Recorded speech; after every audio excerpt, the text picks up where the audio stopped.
Hello guys, कैसे हो आप लोग। बहुत बहुत स्वागत है आपका super fast classes YouTube channel पे। दोस्तों, इस वीडियो में हम देखेंगे क्लास 10th यूपी बोर्ड का एक काफ़ी इम्पोर्टेंट प्रश्न।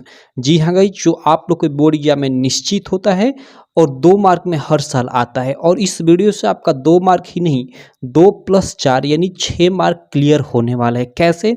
तो देखिए, ये मेरे पास आप लोग का ये प्रीवियस ईयर पेपर है क्लास 10th का यूपी बोर्ड का हिंदी का, ठीक है, जिसका कोड 801AA है।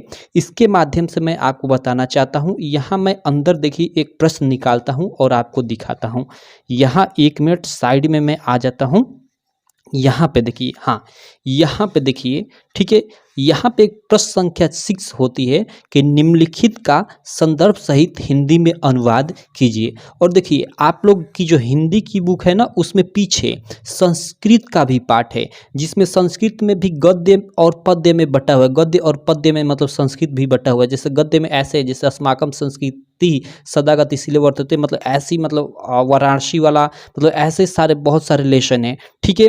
और उसके अलावा, ठीक है, उसके अलावा आपका पद्य भाग में आपका जैसे ये श्लोक रहता है, तो 2 भागों में भी आपकी संस्कृत बटी हुई है। तो उसमें क्या आता है कि एक प्रश्न आता है आपका संदर्भ सहित हिंदी अनुवाद से रिलेटेड। और देखिए, इसमें अथवा कर कर नीचे एक श्लोक भी दिया रहता है, इसका आपको हिंदी अनुवाद करना होता है, ठीक है। मतलब इसका संदर्भ लिखना होता है और साथ में हिंदी अनुवाद करना होता है। और उसके अलावा देखिए 7वां प्रश्न हो गया, और ये प्रश्न कितने नंबर का होता है? 4 नंबर का। यहाँ आप लोग देख सकते हैं, 1 नंबर संदर्भ का, 3 नंबर हिंदी अनुवाद का, यानी 4 नंबर का ये प्रश्न होता है। और 7वां जो प्रश्न होता है, ये अपनी पाठ्य पुस्तक से कंठस्थ किया हुआ कोई एक श्लोक लिखिए जो इस प्रश्न पत्र में ना आया हो, यानी एक श्लोक लिखना होता है। तो यहाँ पे देखिए, मतलब यही एक श्लोक दे देगा, उसका मतलब संदर्भ लिखना रहेगा और हिंदी अनुवाद करना रहेगा, एक श्लोक देगा और एक श्लोक आपको लिखना रहेगा। यानी यहाँ पे मैंने देखिए इम्पोर्टेंट 3 श्लोक ले लिया है। और इन देखिए तीनों श्लोक में देखिए, फर्स्ट श्लोक 2014, 15, 19, सेकेंड श्लोक जो है 2010, 14, 17, 19, और जो थर्ड श्लोक है 2010, 11, 14, 16 और 18 में आप लोग के बोर्ड एग्जाम में ये आपका संदर्भ और हिंदी अनुवाद करने के जगह पे आ चुका है, ठीक है। तो इन तीनों श्लोकों को मैं आपको अच्छे से हिंदी अनुवाद सहित इसका हिंदी अनुवाद भी बताऊंगा, जिससे आपको आसानी से याद हो जाएगा। और देखिए, आपके संस्कृत में यही 3 जो श्लोक है ना, काफ़ी आसान है, जिसको आप आसानी से याद कर सकते हो। उसके अलावा और मतलब सारे श्लोक ना थोड़ा कठिन है, जिनको आप याद नहीं रख सकते, ठीक है। तो इसीलिए मैंने इन तीनों को लिया है, ठीक है। इससे क्या होगा कि आप याद कर लेते हो इनको, ठीक है। तो आप लोग का एक तो श्लोक 2 मार्क का एकदम बिल्कुल 100% पक्का हो जाएगा। और उसके अलावा इस संदर्भ व्याख्या में भी इनमें से कोई मान लीजिए एक फंस जाए, तो फिर आपकी तो बल्ले बल्ले हो गई, आपका 4 2 6 नंबर क्लियर हो गया।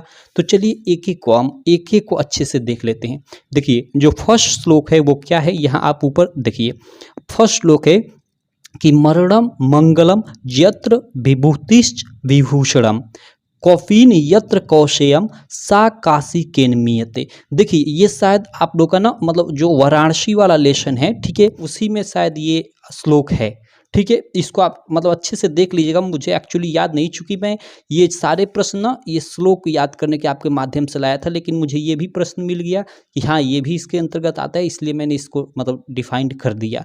तो देखिए, ये शायद आप लोग का फर्स्ट चैप्टर वाराणसी है, उसी में का ये एक श्लोक है कि क्या, मरणम मंगलम, ठीक है, मरणम मंगलम यत्र विभूतिश्च विभूषणम कौफीन यत्र कौशेयम सा काशी केन मियते। देखिए, अब इसको क्या करना है आपका, ये तो अगर आप मतलब आपके एग्जाम में आता है, अगर संदर्भ इसका लिखना रहे तो आप संदर्भ लिख दीजिएगा कि प्रस्तुत संस्कृत अवतरण हमारी पाठ्य पुस्तक हिंदी के संस्कृत से, ठीक है, वाराणसी नामक या जो भी चैप्टर का नाम हो उस चैप्टर से लिया गया है। और इसमें लेखक का नाम नहीं लिखना होता है। और आज इसकी हिंदी अनुवाद कैसे करेंगे, तो चलिए इसका हिंदी अनुवाद मैं समझा देता हूँ। देखिए, हिंदी अनुवाद, मरणम, देखिए यह अंक का मांतर है, मरणम मंगलम यत्र विभूतिश्च विभूषणम। देखिए, मरणम मंगलम, जहाँ मरना, ठीक है, यानी जहाँ मरना मंगलकारी है, यत्र विभूतिश्च विभूषणम, और जहाँ का जो विभूति है, विभूति कहने का मतलब कि जैसे आप नहीं वो देखते हैं मंदिरों में आती है, मतलब तो आपका जैसे टीका आप करते हैं या अगरबत्तियों का मतलब जलने के बाद वो निकलता है जिससे आप टीका करते हैं, उसी मतलब विभूति आप शायद समझ रहे होंगे, ठीक है। तो वही कह रहा है कि मरणम मंगलम, जहाँ मरना मंगल है, विभूतिश्च विभूषणम, जहाँ का जो मतलब वही विभूति है वो क्या है, आभूषण के समान है। कौपियन यत्र कौशेयम, जहाँ की साड़ियाँ रेशमी होती हैं। सा काशी केन्मियते, उस काशी की क्या ही प्रशंसा की जाए, इसका यही अर्थ है। ठीक है, तो ये श्लोक आप लोग के वाराणसी वाले लेसन से है और इसका मैंने अर्थ भी एकदम अच्छे से आपको क्लियर करा दिया। आप इसको याद कर लीजिएगा, ये तीनों श्लोक आप याद कर लीजिएगा, क्योंकि एक श्लोक आपका क्या आएगा, एक श्लोक आपका आएगा, ठीक है, संदर्भ हिंदी अनुवाद करने को, और एक श्लोक आपको सीधे लिखने को आएगा, जैसा आपको अभी मैंने ये प्रीवियस ईयर पेपर में दिखाया। ठीक है, तो चलिए अब हम लोग सेकंड श्लोक को देख लेते हैं। देखिए सेकंड श्लोक क्या है, देखिए ये बंधनम मरणम वापि जयो वापि पराजय उभयत्र समो वीर वीरः वीर भावो ही वीरता। ये शायद आपका जो चैप्टर है ना, मुझे चैप्टर याद नहीं है कौथा चैप्टर है, लेकिन शायद वीर वीरण पूज्यते जो चैप्टर है ना उससे ये लिया गया है श्लोक। ठीक है, और देखिए इसमें, ठीक है, बंधनम मरणम वापि जयो वापि पराजय, इसका अर्थ मैं आपको समझाता हूँ, इसका अर्थ क्या है। देखिए बंधनम मरणम वापि जयो वापि पराजय, यानी बंधन हो या मरण हो, वापि जयो वापि पराजय, जय हो अथवा पराजय हो। ठीक है, बंधन हो, मरण हो अथवा जय हो या पराजय हो। उभयत्र समो वीरः, मतलब इन दोनों जगहों पे, उभयत्र समो वीरः, इन सभी जगहों पे या इन दोनों जगहों पे, वीर भावो ही वीरता, मतलब वीर के समान भावना रखना ही क्या है, वीरता है। तो ये इसका अर्थ है, इस श्लोक का ये अर्थ है। आई होप आप लोग को अर्थ अच्छे से क्लियर हो गया होगा। बंधन हो या मरण हो, जय हो या पराजय हो, उभयत्र समो, मतलब इन दोनों जगहों पे वीर के समान मतलब भावना रखना ही क्या है, वीरता है। बस यही क्या है इस श्लोक का अर्थ है। इसका अर्थ और इसका अगर आपको संदर्भ लिखना रहो, अगर मान लीजिए संदर्भ व्याख्या में ये आ जाता है तो आप लोग इससे ऐसे लिख दोगे कि प्रस्तुत मतलब संस्कृत की पंक्तियाँ हमारी हिंदी के, और देखिए जो संस्कृत वाली हिंदी है उसको संस्कृत परिचायिका बोलते हैं, तो इस तरह से भी लिख सकते हैं कि प्रस्तुत संस्कृत की यह संस्कृत की पंक्तियाँ हमारी हिंदी की संस्कृत परिचायिका से ली गई हैं। बस इतना ही लिख देंगे, क्योंकि इसमें आपको लेखक का नाम नहीं लिखना होता है। ठीक है, तो इतना ही ये संदर्भ हो गया इसका, और व्याख्या इसका नहीं करना होता है, इसका व्याख्या के जगह पे इसका अर्थ लिखना होता है, तो अर्थ मैंने समझा ही दिया।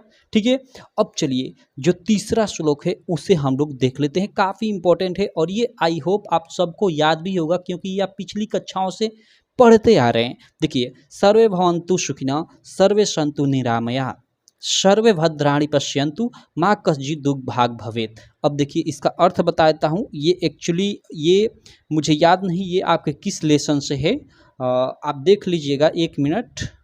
ओके, तो देखिए ये जो श्लोक है आपका वो भारतीय संस्कृति आपका लेसन है, पीछे हिंदी के पीछे जो संस्कृत वाला पार्ट है उसी का है। ठीक है, तो आप लोग इसका संदर्भ लिख लीजिएगा जैसे अभी मैंने पीछे बताया। ठीक है, इसका मैं हिंदी अर्थ समझा देता हूँ। ठीक है, देखिए सर्वे भवन्तु सुखिनः सर्वे सन्तु निरामया। ठीक है, यानी सर्वे भवन्तु सुखिनः यानी सभी लोग सुखी हो, सर्वे सन्तु निरामया यानी सभी लोग निरामया मतलब वही मतलब रोग से पीड़ित ना हो। ठीक है, एक तरह से हम बोल सकते हैं। ठीक है, सब रोग रहित हो। सर्वे भद्राणि पश्यन्तु, सब भद्राणि मतलब वही सर्वे भद्राणि पश्यन्तु, पश्यन्तु मतलब वही एक तरह से देखना, और भद्राणि मीन्स वही कल्याण को, सभी लोग कल्याण को देखें। ठीक है, कल्याण को देखें। माँ कश्चित् दुर्भाग् भवेत्, और सबका दुख दूर हो। यही क्या है इस श्लोक का अर्थ है, और यह श्लोक आपका भारतीय संस्कृति आपका मतलब एक लेसन है, हिंदी के पीछे जो संस्कृत वाला पार्ट है उससे लिया गया है। तो अगर आप इसका संदर्भ लिखना चाहें तो लिख सकते हैं कि प्रस्तुत संस्कृत अवतरण या प्रस्तुत संस्कृत की पंक्तियाँ हमारी पाठ्य पुस्तक हिंदी के संस्कृत परिचायिका से ली गई हैं। बस इसका संदर्भ हो गया, इसमें लेखक का नाम नहीं लिखना होता है। फिर मैं आपको एक बार बता दूं, तो इस प्रकार ये तीनों श्लोक काफ़ी इंपॉर्टेंट है आप लोग के बोर्ड एग्जाम के लिए, क्योंकि तीनों श्लोक याद करते हो तो आपका ये 2 नंबर तो निश्चित है। देखो ये तो 2 नंबर निश्चित है कि आपका श्लोक आएगा ही आएगा। और ये अथवा में कर ये जो यहाँ पे आता है संदर्भ सहित हिंदी अनुवाद, ये यहाँ पे देता है गद्य अवतरण से, और श्लोकों से एक यहाँ श्लोक देता है। तो इन श्लोकों में से हो सकता है मान लीजिए कोई एक फंस जाए तो फिर तो आपकी बल्ले बल्ले हो गई, क्योंकि यहाँ आपका 4 नंबर यहाँ से और 2 नंबर यहाँ नीचे से, यानी 6 नंबर आपका क्लियर हो जाएगा इस मात्र 10 मिनट की 8 से 10 मिनट की इस वीडियो से। ठीक है, आपका कितना नंबर 6 नंबर क्लियर हो जाएगा। तो मैं आशा करता हूँ आपको ये वीडियो काफ़ी अच्छी लगी होगी। वीडियो अच्छी लगी तो यार चैनल को सब्सक्राइब करें, वीडियो को लाइक करें और अपने सारे दोस्तों में, जी हाँ मेरे दोस्त, अपने सारे दोस्तों में इस वीडियो को शेयर करना बिल्कुल मत भूलना। तो चलिए मिलते हैं आपसे अगली वीडियो में। Thank you.